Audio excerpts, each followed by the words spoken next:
Hello and welcome to another episode of Technology and the Arts. My name is Brian Kelley. And I'm John LeMasney. And we are here to explore the connections between technology and art. John, how you doing? I'm doing well, Brian. How are you? I'm doing great. Thanks for asking. What have you been up to lately?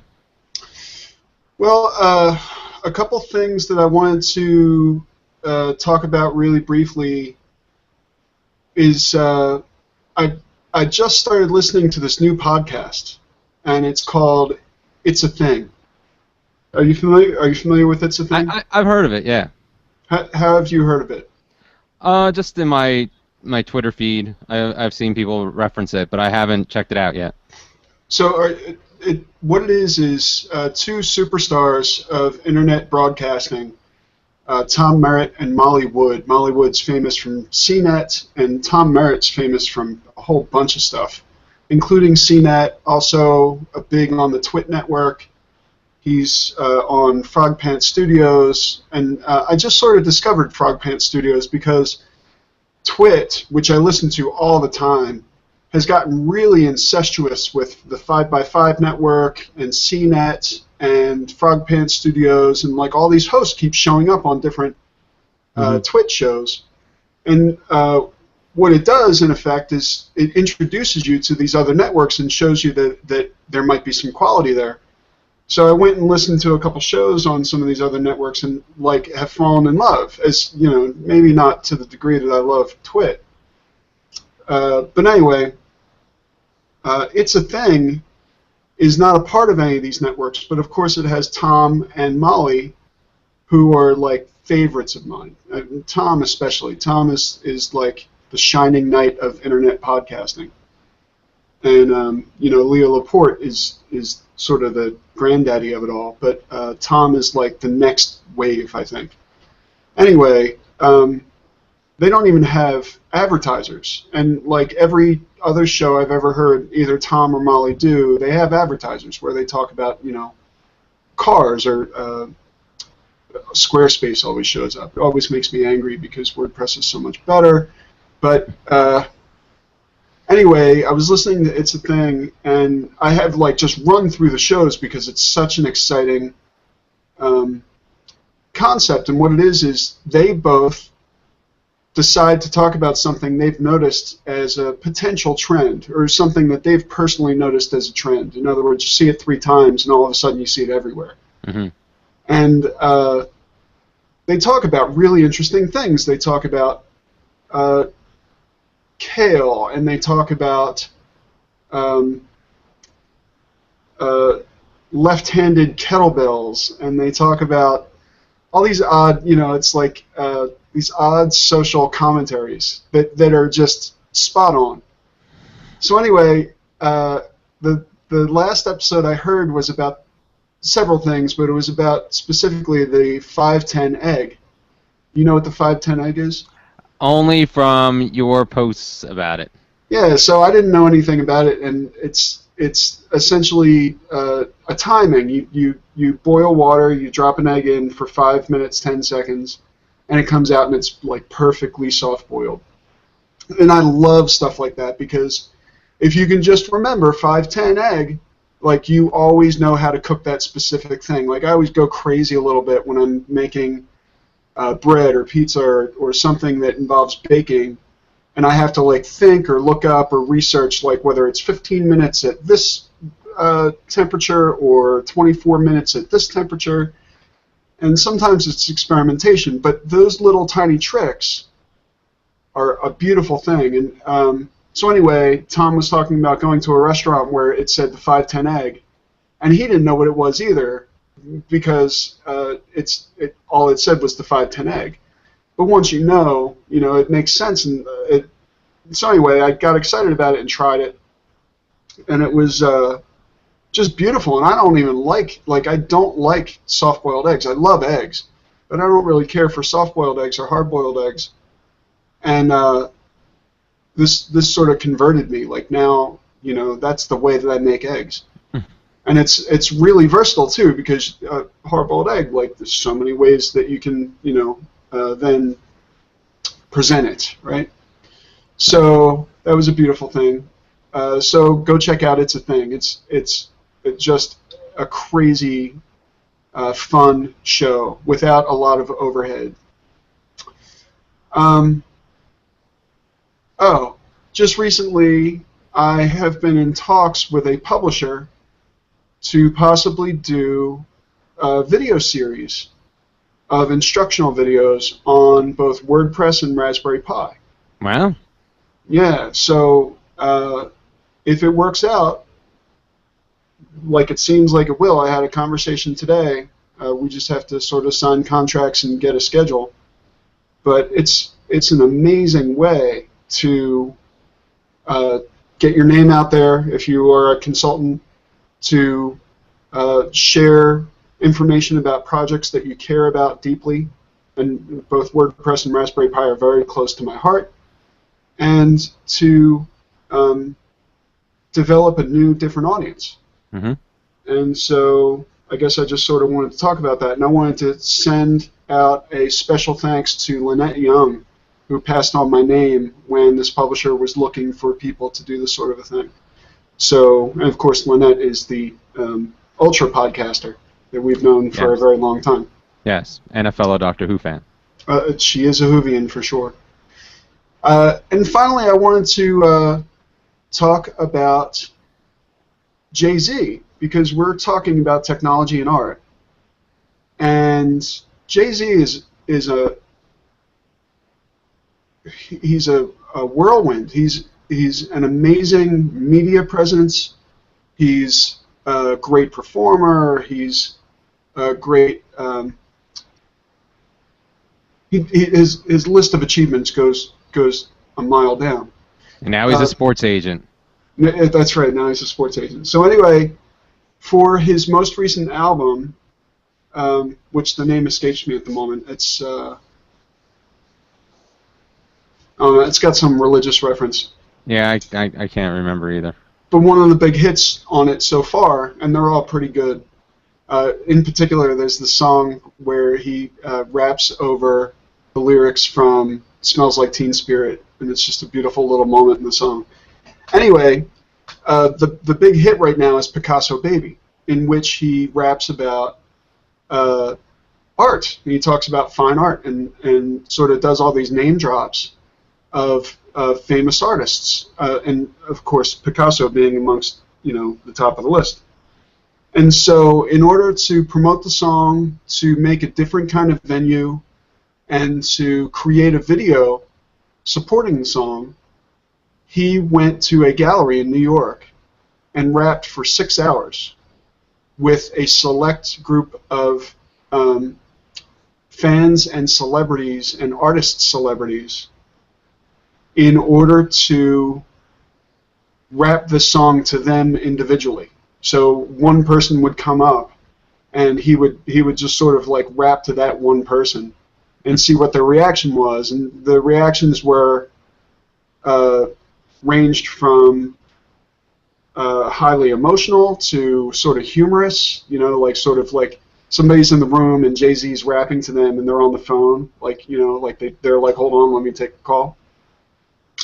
So if you haven't seen the video, you should definitely go see it. It's an amazing coming together, like used to happen, I think, a lot more in the 70s, of music and art, and in creating a sort of a happening surrounding music and involving art. And I just thought it was a really interesting, beautiful, surprising way for him to present his music. Interesting. Yeah, I heard about it. I have not seen it yet, so I'll check that out. How are you doing? I'm doing well. I just wanted to mention, I said I'm slowly working on new music, and I'm hitting this point where I keep on going into different genres. But I just wanted to quickly, let viewers know and listeners know, and I've mentioned it in the previous series last year, but I have a lot of my music, my amateur songwriting attempts, and my works in progress are on Soundcloud.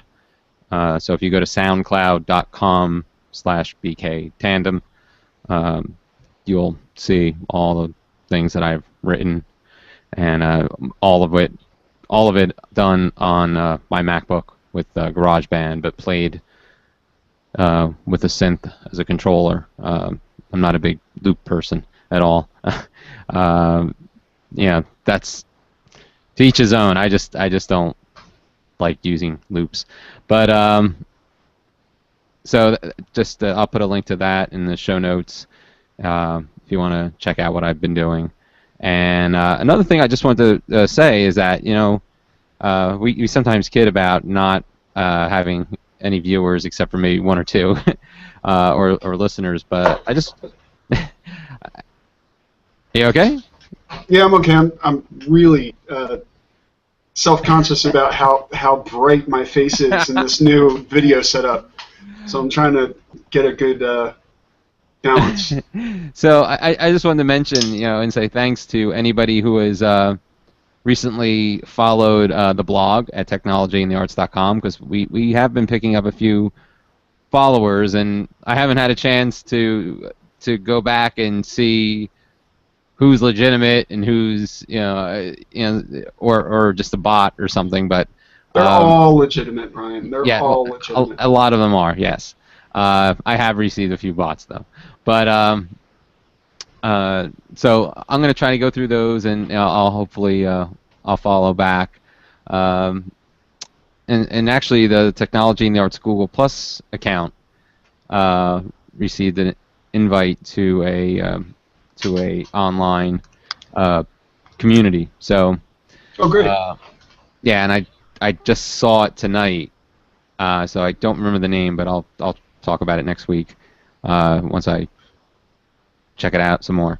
But yeah, we've been getting some from followers to the blog, and our podcast subscription count is actually a lot higher than I thought it was. So people, I think, are listening and watching, or at least following us, and so that's good to know. That's fantastic. And the support is appreciated. So we certainly do appreciate it. So thank you very much for being a part of our audience. So John, I know we have a lot tonight, and I said on my end I was going to add something a little heavier to the stuff I had already shared with you, but I think I'm just going to leave it as that, since we're going to do the you are going to present a little presentation on Scratch later, correct? Yeah, I don't know how little it'll be. Well, let's... No, it'll be tiny. In fact, it'll be a basic introduction to the system and maybe an example Scratch program. Okay. So why don't you get started and talk about some of the things you wanted to talk a little more in depth about. All right, I'm going to go ahead and share my screen here.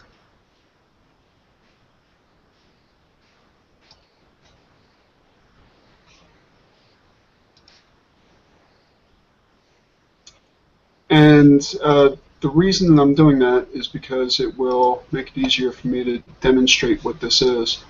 I'm always interested in design trends. And one of the most interesting ones that I've come across lately is related to the flat design trend that we see in a lot of iconography and in the Windows desktop, right? Right. But one related trend that is starting to emerge is the shadow trend. So it's almost like playing on the flatness of flat design and creating this sort of angular, strongly lit shadow, this long shadow that still keeps the flatness, that sort of singular or duotone color, but allows it to have some depth with a simple addition of a simple long shadow. You can see lots of examples of it here. And I just think it's beautiful. It's one of those things that I really want to play with a little bit in my own design. and maybe if I play with it to the degree that I'm comfortable, maybe I can give a demonstration of how somebody might do that in Inkscape. I'm pretty sure that I could show you right now. It's a very simple thing to do, but I just want to do a design or two on my own before I try to demonstrate it for anybody else. But really versatile, really interesting. You can see how you can play a lot with color and that shadow. Mm-hmm. That's just a beautiful design, beautiful palette, simple idea. Lovely stuff. Yeah, I mean, looking at those, some of them are, I find a little more successful than others. But yeah, it's a nice, like you said, it's a nice way to add depth to the flatness, the flat design that's prevalent, especially on mobile devices now. Yeah, I can't get over that. That's such a simple, beautiful, playful design. There's almost like a '70s vibe to it too. Oh, absolutely. There's a lot of retro feel to what's going on with flatness in general, but certainly shadow too. It's like you wouldn't be able to find this kind of design in the '70s, but it definitely speaks to that era.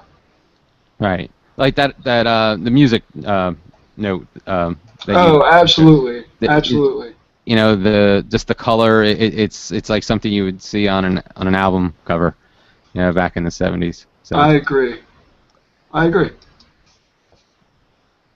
right. And what else did you want to talk about? Let me on-screen share. And the other thing that I wanted to talk about was a trend that I've noticed myself, and that is that I'm a cord cutter, and I think we had talked before about me sort of getting back onto Verizon and leaving them again. I guess maybe I was still with them in our previous series. But I left Verizon again, and I'm still using them for my internet, but I don't have cable providing television to the house, right? So, right. And partially it's because it seems so ridiculous to pay anything for the ability to watch one or two shows, most of them on AMC. Like right now, I haven't seen Breaking Bad from last night, and I'm really sad about that.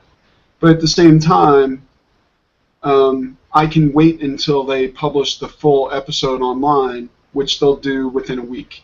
Mm-hmm. And if I wasn't patient enough, I could go torrent it, and but if I don't want to break the law, I don't have to. I can wait, or I can go ahead and purchase it. Are you okay? Yeah, just having some contact lens issues. So anyway, this idea that a lot of things are happening with Netflix, right? Netflix is making original programming now on a regular basis, had some great success with Orange is the New Black, and also House of Cards and Arrested Development. They're gathering an audience, and HBO has to be looking at that and saying, we are holding on to the past, and there's got to be another way. And I don't think it will be very long before I'm able to buy HBO Go a la carte, or any channel a la carte. There is still an audience that's a cable audience, but all the shows that I care about, I can get to and not have cable. Yeah, there seems to be at least some chatter in the industry that they're willing to at least explore that, which I have to at least give them credit on that front, considering what the music industry has done and just spinning its wheels all these years.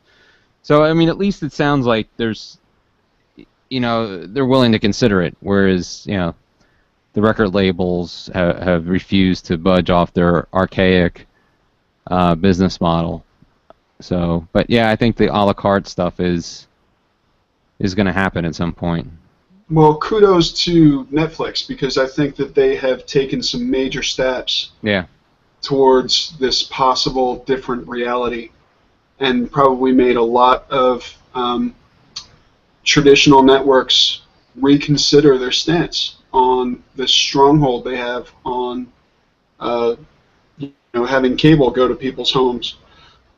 I think more than anything, it has still to do with sports entertainment, which doesn't mean anything to me, but I imagine that it would be difficult for you as a sports fan to get all of the shows, all of the games that you want to watch without that kind of arrangement with cable. Well, the way my sports teams are going, I could probably go a year or two without watching them right now and be totally happy. It's actually probably better for my health to not watch them. But really, I mean, the thing that is like the deal breaker for me is BBC America. Like I need BBC America. I need to watch Doctor Who. I need to watch Broadchurch.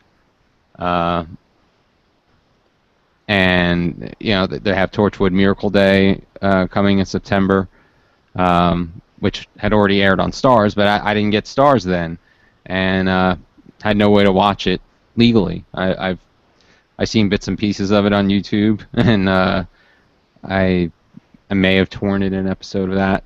I think there was I think the first episode was available for free via Comcast, perhaps at some point, but yeah, I still haven't seen all of that, so I'm looking forward to seeing that on BBC America. But that's really my deal breaker channel. Yeah, I mean, I'm upset that there's a lot of content on HBO that I haven't seen in months and months. I heard everything that happened on Game of Thrones, but I didn't watch it. Yeah. I would love to catch up with Boardwalk Empire. I mean, one of my favorite shows, but I haven't. I'm back about a season and a half probably. And Yeah. like Mad Men, like I basically didn't watch last season, and it's because they make it relatively difficult to get to. All right. But yeah, hopefully there's some solution out there that can keep us from having to commit to a full cable package and still allow us to watch shows a la carte or on demand some way. So, all right. Anything else? No. How about you? What do you want to talk about in depth? I just a couple things recently with Google Easter eggs, and there's a lot more than these. But I'm just going to talk about some of these Easter eggs, these hidden features that you find in various Google platforms. I guess the first one I talk about is the YouTube missile command Easter egg. So let's let me get a video up here. Yes. I got to do a screen share. That's always tricky for me. There we go.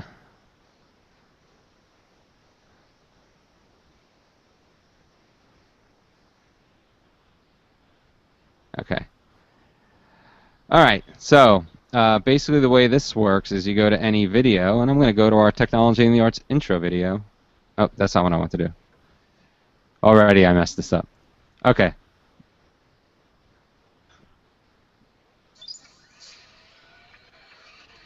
So you go to any video, pause it, and go to anywhere outside the video, so in the white around the video box, and then just type 1980. And the video moves down, and this crude version of the Atari Classic Missile Command comes up.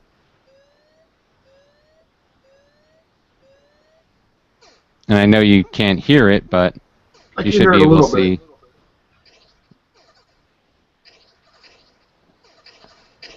I blame my contacts for not being able to hit a missile. Okay. Well, all right. And I've lost control of my mouse. So, all right, I'm going to get out of that. And let's end the...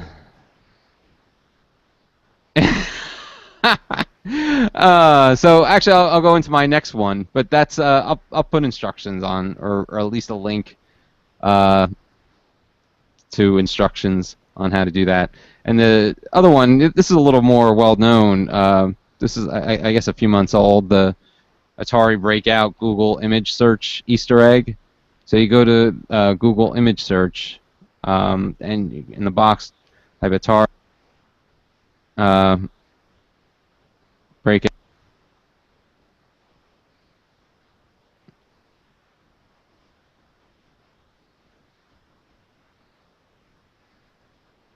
And the image results turn into a game of Breakout.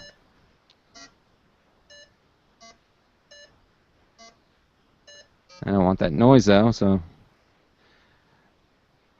that's the Atari Breakout Easter egg on Google image search.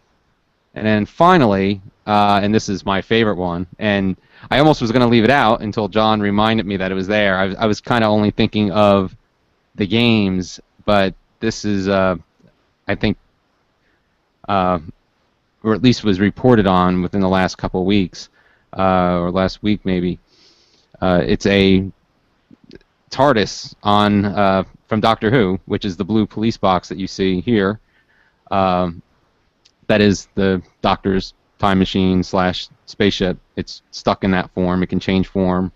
And when he landed in the 1960s, when the show started, the next time it traveled, they found out that it was stuck in that form. So that's the plot device for having it be in that shape. But you can search police telephone box, or you can just follow the link in the show notes. That's probably the easiest way to do it. But it'll take you right here, and when you put your cursor near the TARDIS, you see these double arrows here. You click on those, and it takes you inside the TARDIS. And you can go on a little tour, and you can actually go up the steps. Go around here. I know this is... Oh, probably should... Yeah, need to take another step this way.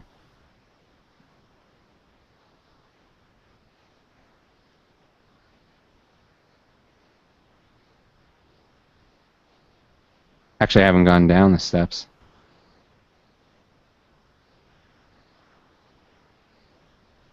So, here we go. We're in the TARDIS.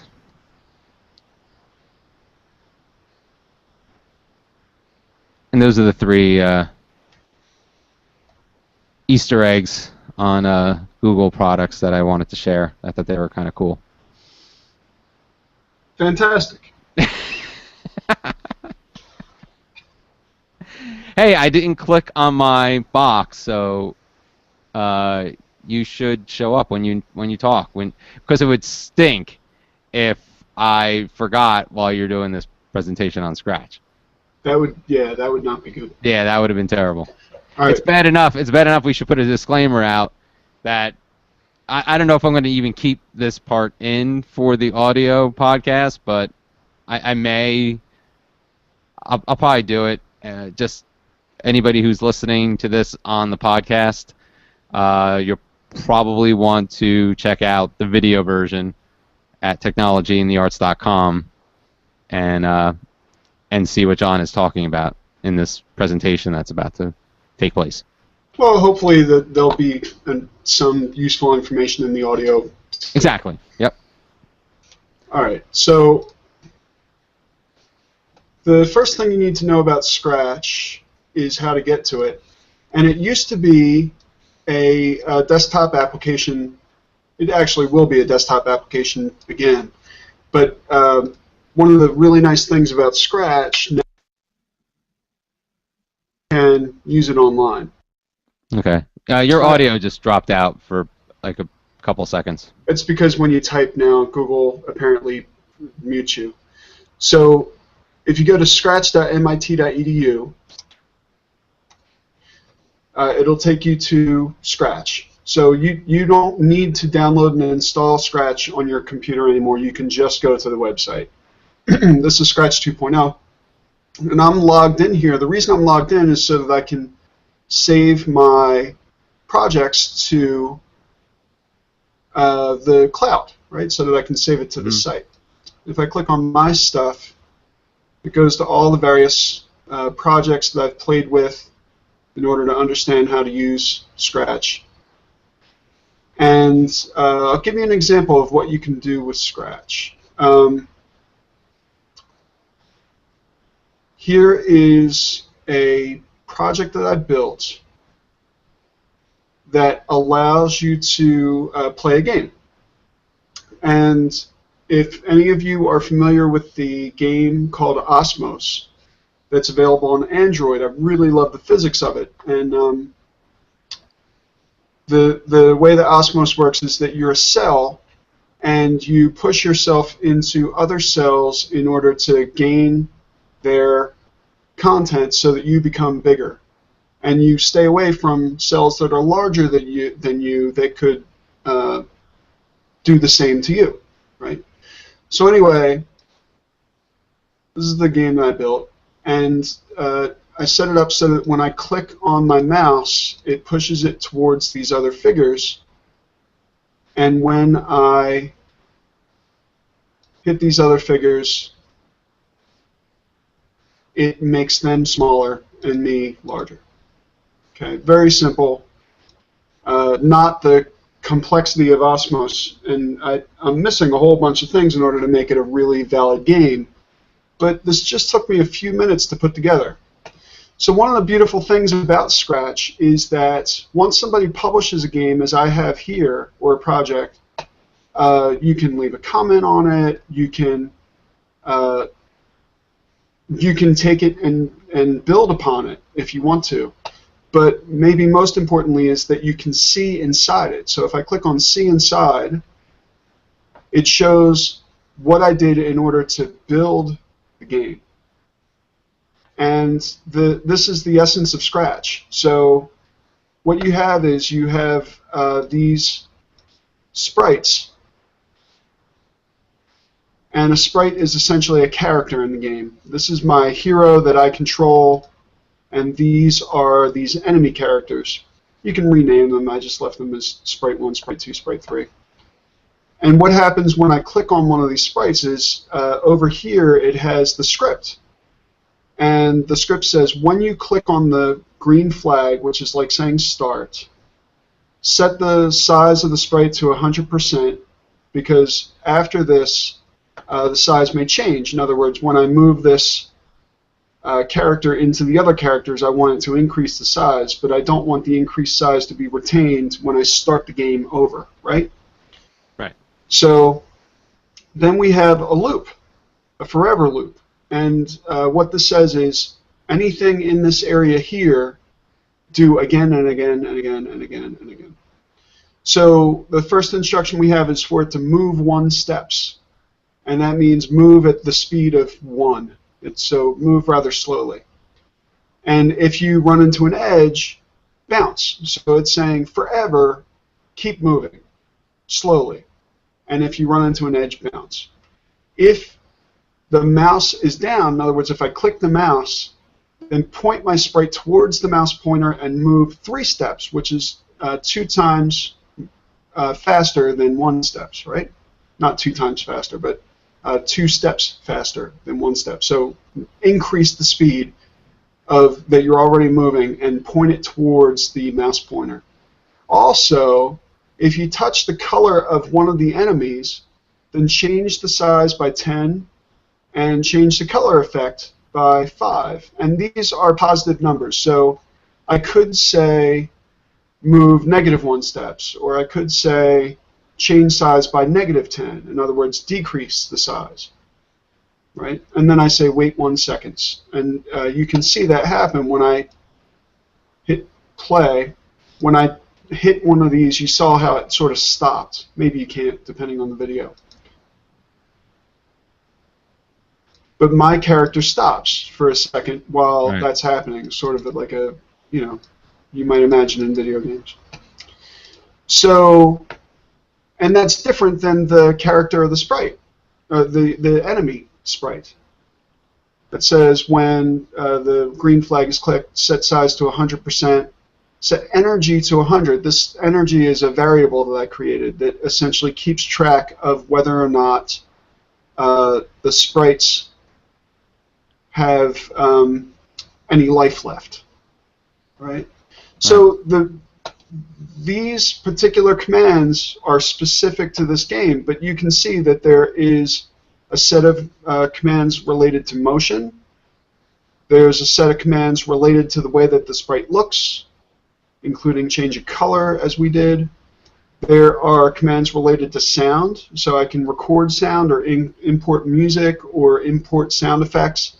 So I could make it so that when my sprite hits one of the other sprites, it could play a little vacuuming sound or a little hissing sound or something in order to make that more interesting. Or in some other situation, maybe if I had a plane and it was hitting another plane, it could make a sound effect while it's shooting, right? Mm-hmm. This is a pen set of commands. In other words, if I wanted to have a line drawn behind my sprite, I could do that. This is data. This is where I made my energy variable.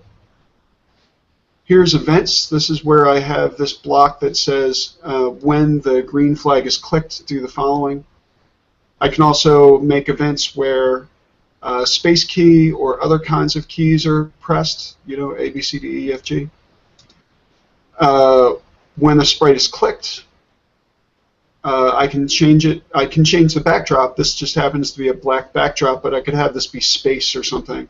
And then at the end of this round, I could have it sort of like wormhole into another. I could change this background to make it look as though it's going to another dimension or something. Here are controls. Here's where I have my forever loop and my repeat 10 loop and if-then loop, right? So I can say if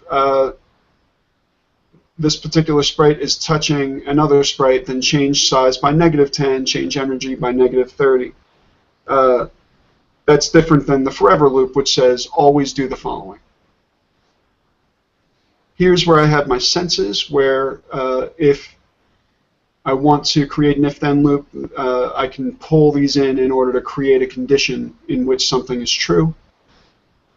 Here's operators where I can say if variable 1 and variable 2 equal something else, or if variable 1 is less than variable 2, or if this is true and this is true, then do the following, right? Mm-hmm. So those are the various blocks, and Scratch is about programming. It's about building a program out of these blocks, almost like Legos, and it's a really incredible phenomenon. There's also the ability to add costumes so that I could have it, like let's say that I was making Pac-Man. I could create a costume for a ghost that was pink for Pinky, and I could create a costume for that ghost in which it's blue and white, right? So like when Pac-Man eats the pill, the power pill, yep.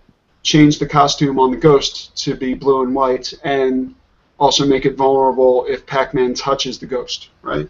Right. And there's sounds. You won't be able to hear this, but that's a meow sound. Anyway, Scratch is typically sold as a programming platform for kids, but I think that's more because anybody can begin using Scratch. It's a fairly powerful tool, as you can see by, if you go into Scratch itself and you look at some of the projects that are made, they tend to be made by kids, so a lot of them are not especially fully developed. But there are some games that are really very well developed and make great use of the platform. So if you've ever tried programming and sort of walked away from it because you felt like it was too hard, or maybe you're not a verbal person but rather a visual person, I would highly recommend that you look at Scratch. It's completely free, and I think it has been a lot of fun to play with. Cool. Yeah, looks really cool.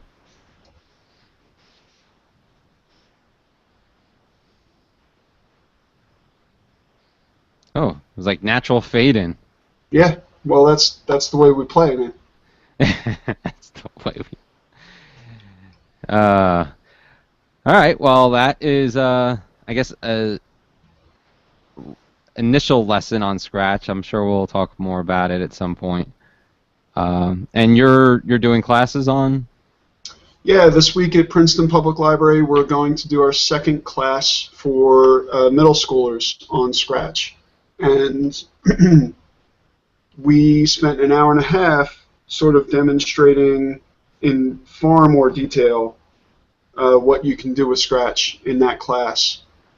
But basically went over the same things and introduced some fantastic kids to a great programming platform. Excellent. Anything else tonight? No, I think I'm done. Okay. Well, thank you, whoever's out there, for joining us on this episode of Technology and the Arts. If I could get to my my script here. I just want to make sure I didn't forget anything. But I think that's it. So thank you for watching, and remember to visit us at technologyandthearts.com. Make sure you like us on Facebook at facebook.com/technologyandthearts. Add us to your Google Plus circles. Follow us on Twitter at tech_arts. And subscribe to our YouTube channel. And that's youtube.com/technologyandthearts. We hope you'll join us again when we return next week, next Monday. Or is Monday, is that, hold on. Is that Labor Day? I'm not sure. No, it's not Labor Day. Okay, so we'll be back next Monday. Possibly at 9. Possibly at 6. At some point next Monday night, we'll be on. Sounds good. So just look for a status update or a post on the blog, and you'll be updated. Or check out our archives that go back years. Yes, to 2006. 2006. Exciting Amazing, times. Huh? Very, very. We were like the, when I was interviewing Greg Taylor from Decoder Ring Theater for Tandem with the Random, I mentioned that it was like 2007 when we, and he was just like, we're like the grand old men of podcasting. Like,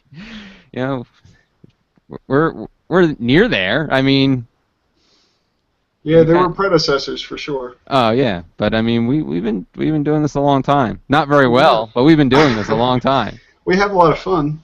Yeah. Okay, so we'll be back next Monday for technology and.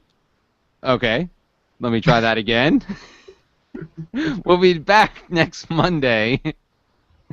So for technology and the arts, this is Brian Kelley. And this is John LeMasney. Take care.